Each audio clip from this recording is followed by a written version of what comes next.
La musique vibrait dans tout le club de Kinshasa. Une nappe de soukous électriques, de tam-tams lourds et de basses qui faisaient vibrer le sol en marbre. L'air était lourd, saturé de parfums capiteux Chanel, Dior, une touche de sueur et d'alcool sucré, de regards échangés comme des défis silencieux, et d'une promesse de tentation qui collait à la peau mieux que la chaleur humide de la nuit. Dans l'alcôve tamisée des toilettes VIP, Jordan avait déjà une fille contre le mur. Ses hanches collées aux siennes. La nuca renversée. Le tissu de sa robe en wax rouge crissait sous ses doigts experts. Ses gestes étaient précis, sûrs, rodés par des centaines de nuits identiques. Une mécanique de séduction parfaite.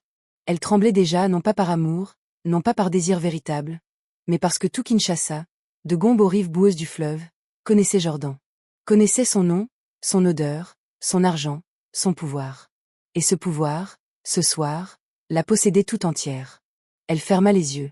Il sourit dans l'ombre. Pour lui, ce n'était qu'un lundi. Si ce genre d'histoire intense t'accroche déjà, abonne-toi, parce que ce que tu vas découvrir va aller beaucoup plus loin. Bien plus loin que le fond d'une boîte de nuit. Jordan, 25 ans. Seul héritier d'un homme d'affaires redouté de Gombe. Une mère absente, partie vivre en Europe. Un père qui ne lui avait appris qu'une chose, l'argent achète tout. Les sourires. Les corps. Les silences. Argent. Pouvoir. Liberté totale. Les nuits lui appartenaient comme un territoire conquis. Chaque soirée était un terrain de jeu.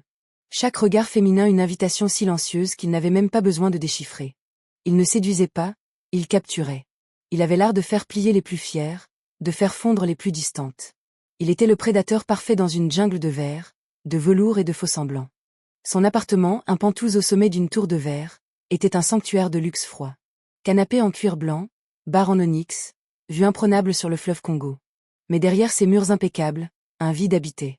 Un trou noir que ni les filles, ni l'alcool, ni la vitesse de sa Mercedes n'arrivaient à combler. Mais au matin, il ne restait jamais rien. Juste un vide. Un vide immense. Un vide qui le réveillait vers 4 heures du matin, au moment où la fille à côté de lui dormait encore, le maquillage coulé sur l'oreiller. Jordan se levait. Ouvrait le frigo. Se versait un verre de jus bien trop cher.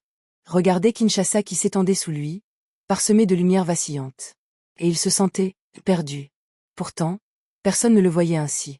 Ses amis voyaient le playboy. Ses ennemis voyaient l'arrogant. Les filles voyaient le trophée. Lui-même ne savait pas vraiment qui il était.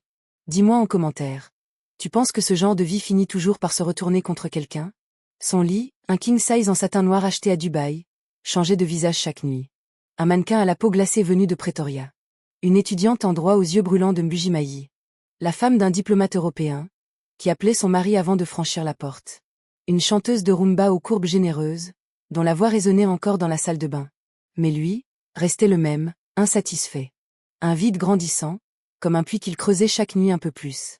Un matin, ses amis, attablés au café La Corniche, le regardaient avaler son espresso brûlant.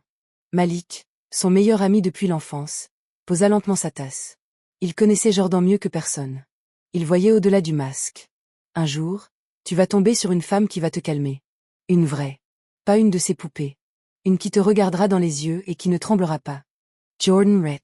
Ce rire sec, mécanique, qui ne montait jamais jusqu'à ses yeux couleur miel. Moi? Jamais. Je ne tombe pas. Yeoisis. Et je me lasse. Vite. Il fit tourner sa cuillère dans sa tasse. Les femmes sont prévisibles, Malik. Elles veulent toutes la même chose. Malik secoua la tête, un sourire triste aux lèvres. Non, mon frère. Elles veulent toutes la même chose de toi. Parce que tu ne leur donnes que ça. Mais un jour, tu rencontreras quelqu'un qui ne voudra rien de ce que tu as. Et là, tu verras. Jordan ne répondit pas. Mais cette nuit-là, alors qu'il rentrait seul, phénomène rare, le silence de son appartement lui parut plus bruyant que jamais. Il resta assis dans le canapé, en caleçon, la télé éteinte, à écouter le frigo vibrer. Pour la première fois, il se demanda ce qu'il fuyait. Puis elle est arrivée. Pas dans une fête. Pas dans un club. Pas dans un de ces lieux où il avait l'habitude de régner en maître absolu. Chez lui. Un lundi après-midi gris, alors que la lumière jaune et poussiéreuse de Kinshasa filtrait à travers les stores en bois-tech. Sa mère, depuis l'Europe, avait engagé une nouvelle domestique. Une femme du Bas-Congo. Discrète, disait-elle. Travailleuse. Sans histoire. Mireille. Ce prénom, Jordan l'entendit pour la première fois de la bouche de la gouvernante. Il n'y prêta pas attention. Il était pressé. Une réunion fictive. Un déjeuner d'affaires qui n'était qu'une couverture pour retrouver une certaine Naomi. Mais lorsqu'il traversa le couloir, une silhouette était penchée près de la bibliothèque, dépoussiérant les livres que Jordan n'avait jamais lus. Une nuque fine, dégagée. Des cheveux tirés en un chignon sévère mais élégant. Une robe simple, bleu foncé, usée au bord. Aucun bijou. Pas de parfum.